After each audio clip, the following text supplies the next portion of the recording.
everyone. Welcome to Strong Mind, Strong Body.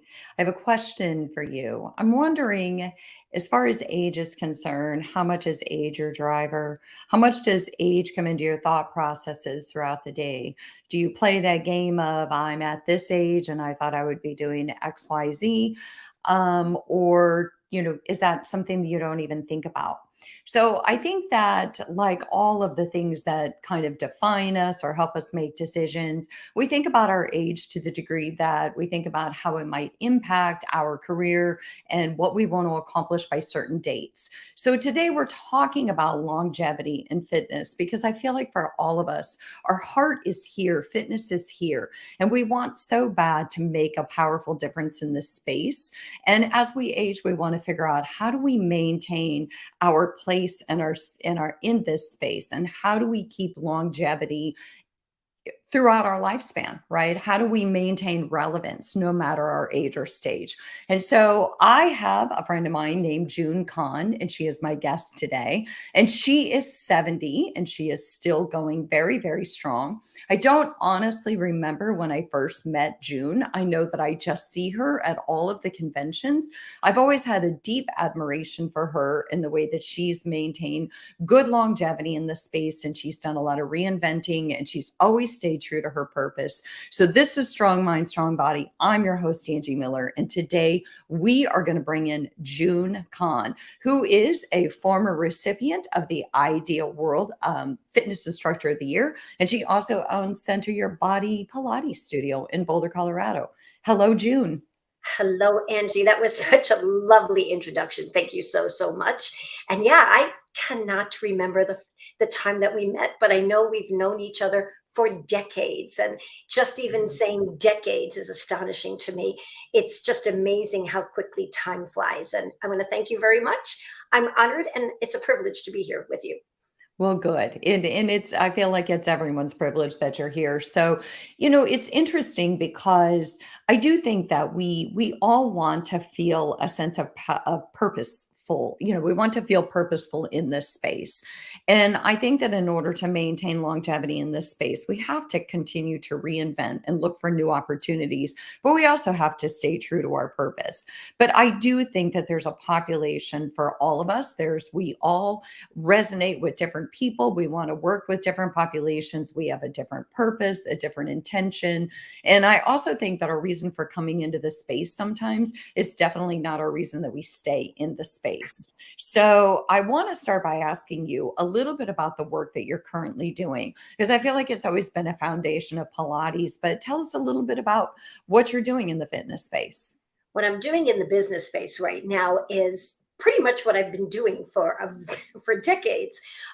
I am currently the owner of Center Your Body's Pilates, and we are a 7-year award-winning boutique studio. I didn't think that 10 years ago I would be in the space to want to open a studio.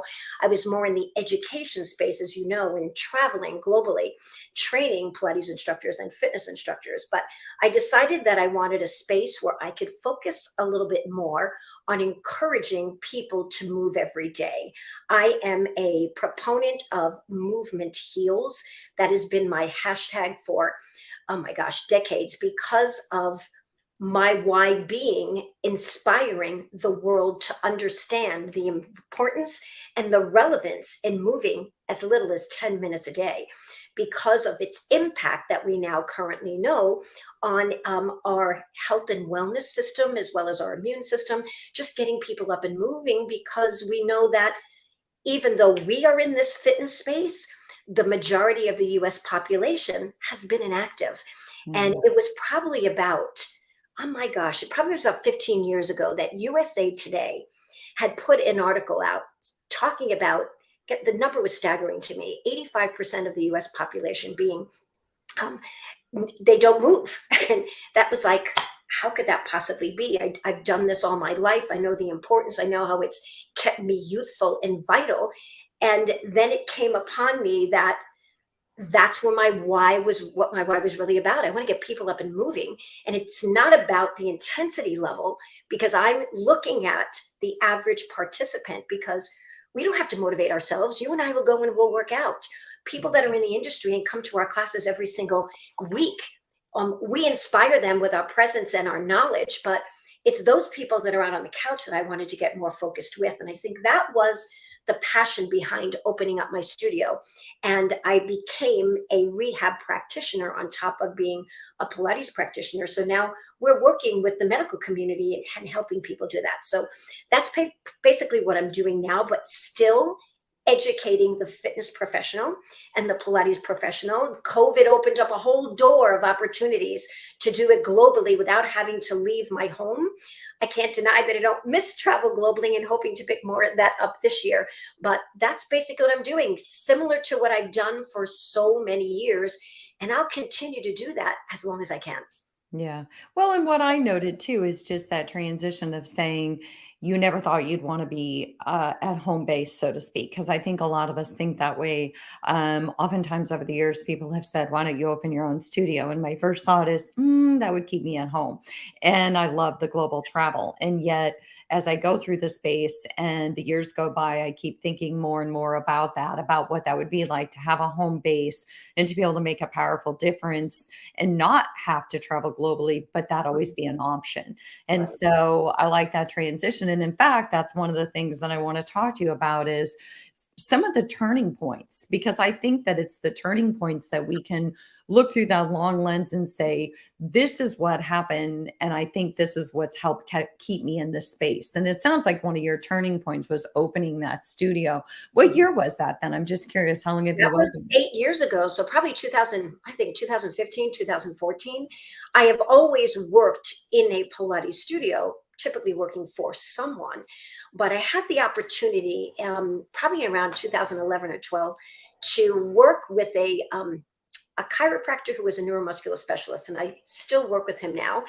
And I would, in addition to what I was teaching in other areas, would be able to work helping him rehab patients back to good health. That's when I felt like, whoa, I'm making such a difference and getting people to understand how important and how relevant movement is to their healing process. And I live in Boulder, Colorado. People are active here. And when I say Yeah. active, they are people that are moving a lot, but they do get injured. And bringing that, the ability to show them how movement can really bring them back to health in a way that's a little bit different than the fitness industry to get them back into doing what they were doing was a game changer for me. It was a game Mhm. changer for me because um, it is such an, I don't even know how to describe the feeling. It is when people just tell you, I can't tell you how much better I feel when you see them go back out on their bicycle competing. You see them. I had a runner, for example. She was, when I mean competitive to the point qualifying for the marathon, becoming injured, that had to back out of the marathon and then help her get back on her feet.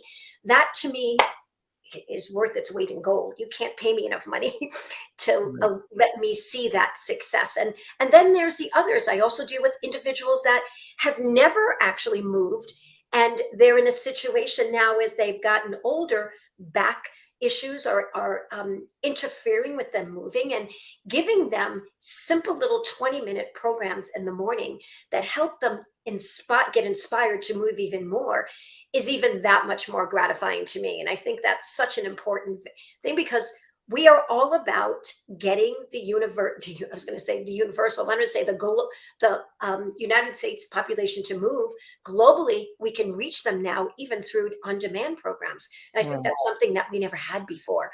So now it's not unusual to do a session online. And you got, oh, somebody from Singapore. It's like, where you just were, or somebody from France, or somebody. You've got people from all over now. We can touch people's lives in a way that we've never done before. And I think that's a huge step ahead of what we were able to do in the past. And we were just able to maybe communicate with just our community that we lived in. Now we can go so much more further than that. And I think that's amazing. And the education has really come a long way. And the importance of functional movement and how pertinent that is to what we do, despite how great of an athlete you are. Core strength, for example. Think of the 90s when core strength started coming back in. Now we see that being a part of so much of fitness training than we did before. Well, and the thing is the movement is healing part is, I think, such a profound statement, and it's like you said, it's been kind of your guidepost for so many years, because I think that the word heal is healing in and of itself. Anytime somebody talks about healing, that's that right there. It feels like my nervous system just goes, okay. They're focused on healing. They're not focused on me going out there and being a powerhouse or winning a contest. They're just focused on me healing my body and my mind. And I love that, and I love that approach. I think I also like that one of your turning points was opening that studio when you were in your 60s. And not that age defines everything, but it just goes to show that you, in order to maintain your longevity and to maintain your sense of purpose, decided that, hey, it's time. I can stay grounded now. I can still do travel, but I can stay grounded at home. And this is how I want to do this. And I would imagine that was a huge turning point for you. And in terms of turning points, and for people out there who come into this space, and we know that a lot of fitness pros come into this space, and we know that we lose a lot of them early on. It's not what they think it is, or they're disillusioned, or maybe they have expectations for what they want their clients to accomplish. And then they realize that clients have their own expectations, and they haven't learned how to navigate the space yet. Maybe how to lean into meet your clients where they're at and let your client define success. But what do you think? What are some key things that you think build that ability to adapt in the industry? And what is essential if you're going to enter the space and this is where your heart is? How do you stay in the space? What I would you? think What that's a would you good question. And I hear you on that. I think education is a big thing, continuing education and bringing yourself to the forefront of that and keeping yourself updated, because when you look at how things have changed over the decades, American College of Sports Medicine was my go to all the time, because they would always give me, I'm a research person, give me research and tell me why things happen. And that motivates me. And it allows anyone to be able to better serve their client and understand that when you come into this space, it's not just about us. It's about how can we best serve our clients and give them what we need. And that's in it a motivation in itself for myself. That is actually probably what motivates me, is seeing my clients succeed. I think as one enters the space, the more that they can learn about what different modes of exercise can be applied to different people, giving them the ability to be diversified. Because sometimes I think when they come in and they specialize in one thing, sometimes that can maybe perhaps get boring, but that shouldn't stop them from exploring something else. Let's go back, Angie, to like the 90s when the fitness instructor taught everything. Remember? I mean, when you were hired as an let's not instructor, go back there. I don't want to go back there, but it just, and it's nothing wrong with specializing, but I just think it Yeah. keeps you motivated because it's something different. So that if you're teaching one medium over and over and over again, not a bad thing. I'm just saying, for some, if you're getting to a point where you need to be stimulated, check out something else. Maybe check out another mode of exercise that you might want to teach. We came into our industry having to be a jack of all trades, but we see more of the trends now for instructors being specialized. That's not to say that's not a bad thing, but I'm just saying for those that want to be able to diversify enough to allow them to hone in on a whole different clientele, they may want to educate themselves more in finding an avenue that may fulfill their needs that they could pass on to motivate others to do, if that makes sense. It does. And June, I want to reintroduce you. So, my name is Angie. This is Strong Mind, Strong Body. And I'm talking to June Kahn. We're talking about longevity in the health and fitness space. And June just celebrated her 70th birthday. So, I thought no better person than to talk about longevity. But along with longevity means, how do we adapt? How do we come into this space and stay in this space for a lifetime? Because I think that that's what most of us want when we come in. And again, we're losing good people early on because maybe the space isn't what they anticipated. So, June, your answer, and I agree, is education. It's so true. When I came in, I started out a group fitness instructor and basically taught everything. I have some amazing footage of that time, of the way that I moved, and it's quite fun to look back on. But you're right, because coming in and having to be a jack of all trades, allowed me to get my feet wet in so many different areas that I was then able to hone in on what is it that really speaks to me? What is it that really drives my purpose? And so I think for a lot of us, we've come a long way since that time, but there is a lot of specialization going on. And I agree with you, specialization is amazing. I think it's good to have your niche. But if you're just coming in, starting out more globally and being willing to work with everyone until you figure out who it is you really want to work with. So, aside from the education part, what do you think has really, what do you think has driven your ability to be adaptable and to navigate through the space and to stay, I guess, relevant and on top of the game? I think perhaps maybe because I decided um, I had to find out what's important to me. I think when you know what your why is and what your purpose is, that's going to adapt with you as you progress. And for me, it's always about getting people to move. But everyone enjoys different type of movement. And by me working with clients and asking them, what do you like to do? That's probably one of my first questions because not everybody likes to ride a bike. Not everybody likes to walk. Not everybody likes to do aerobics or hit programs. I needed to learn more about all of those programs so that I could identify what I could recommend to them. And doing so allowed me to become more versatile in a whole different arena and allowed me to navigate into my space of working with the active aging. And when I say active aging, people right away think about, oh, the 60-year-old. You know what? By the time you're 30, you're actively aging. So it opens up a whole new opportunity of, what does the young mom want? What are they driving for? What is the woman that's going through menopause? What about the man that's going through midlife crisis? I found that what drove me was learning more about the different stages that people go through and what is necessary for them to keep themselves healthy. Here goes that education again. I mean, that's not everything, but it's part of it. But allowing myself to be versatile enough to deal with a variety of people motivated me. I think and learning that in order to stay relevant in my space, I had to know a little bit about every single thing. I mean, let's take HIT. Wasn't my thing. I can be perfectly honest. It's not my favorite thing to do. I like longer distance and longer duration things. That's just for me. But I know that I needed to educate myself in what those are. And when I say educate, participate. It's getting in there and seeing what it's all about and getting an idea of what it feels like in that setting. So it's making yourself active with being able to allow yourself to get into understanding why you're doing what you're doing. And my why has always been to get people to move, but not everybody moves the same way I do. Give me dance music and I'm a happy, happy gal. That's not what motivates everyone.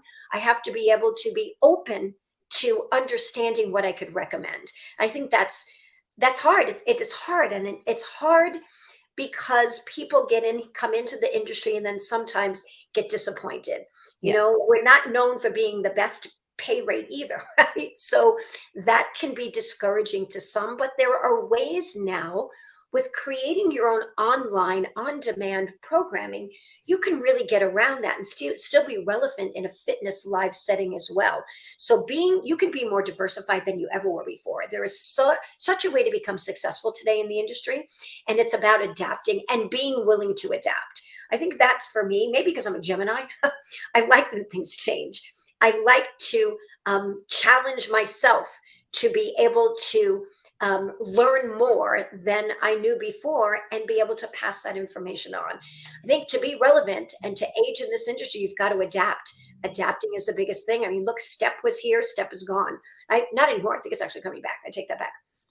When you think of all the different types of activities that we have now, the longevity of cycling has been amazing. I mean, we have available to us to recommend to participants exercises, movement that is doable for every single person. And I think that's what we have to learn the best that excites you, that you have the ability to pass on to someone else. I think that what I love the most about what you said was when you initially said the first thing I asked my clients is, what do you like to do? And I've had so many guests recently where we've talked about how the narrative has shifted. We're focused more on motivational interviewing. We're focused more on meeting the clients where they're at. And Mhm. I tell trainers all the time, look, if you really want to increase your longevity and lower your risk of burnout, follow your client. And it's actually a beautiful thing. Follow your client, meet your client where they're at. Let your client define success. Because if Absolutely. you go in and you have all these expectations and you put them on your client, you're going to have a client who feels a little frustrated because none of us ultimately like being told what to do. And so in motivational interviewing, it's always you always use that analogy of you're in the passenger seat and you're helping them to drive the wheel and you're giving them instructions, but ultimately their hands are on the wheel. And so I think that that is huge and it's a big part of adaptability. It's a big part of staying in the industry because it also drives our desire to become educated. Because as we go through these life stages, I've been a woman who's had a baby. I've been a woman who's gone through all these different life stages. So I not only know about them firsthand, but it's inspired me to dig deep and to learn about the research associated with these stages so that I can better help my clients. And I'm with you. I think education is a lot of what's kept me in the industry is because it's constantly changing and I'm constantly being Yep. challenged and I'm constantly wanting to raise the bar for myself. So I think that education and like you said, staying true to your why and kind of meeting your clients where they're at. So I have a question for you, June. Do you think age is an asset or a liability and why? Oh my goodness, that's a great question. Great question. And for me personally, it's been the biggest asset. I think that um, it also depends on a person's mentality, how they look at it. For me, the more I age, the more I know. What I know now that I didn't know 20 or 30 years ago has really helped me remain relevant in what I do. I want to be a good role model for those clients that I work with, and I believe that I offer that. Let's face it, the active aging population now is huge, correct? And with that, I feel that being a positive role model in that respect and being able to give them information that helps each person individually grow in the way that they need to grow and find out I help them find what's missing in their life and how they can do that just makes it even better for me. I'm working as hard, if not even harder, than I have in past years. I'm staying relevant in the industry in terms of still presenting at conferences. I'm still educating Pilates practitioners. I work with a group in Japan, in Tokyo, every 2 months in educating them. I feel that my age has been the biggest asset and it continues to be. So I don't see it becoming a liability at all, not in this industry, as long as we are relevant to who we are and we come to our clients being very aware of who they are and not trying to put on a show. That's not what we're about. We're about educating them, because number one, we have a very smart consumer today. There's a lot of information out there, right? A lot of information, and not all that information is correct. Some of it is, but some of it's not. I want my clients to understand what I'm giving you is based on research. Hence why I've always affiliated myself with ACSM and NASM and all those organizations that give us the research to back up what we do. And that's what turns me on. It sounds crazy, but whenever I see some new research that's like, wow, that just turns light bulbs off in my head. I just want to pass it on. I mean, look at how when sitting became the new smoking. Exercise is medicine. I mean, movement is a way for us to remain young, youthful, and vital.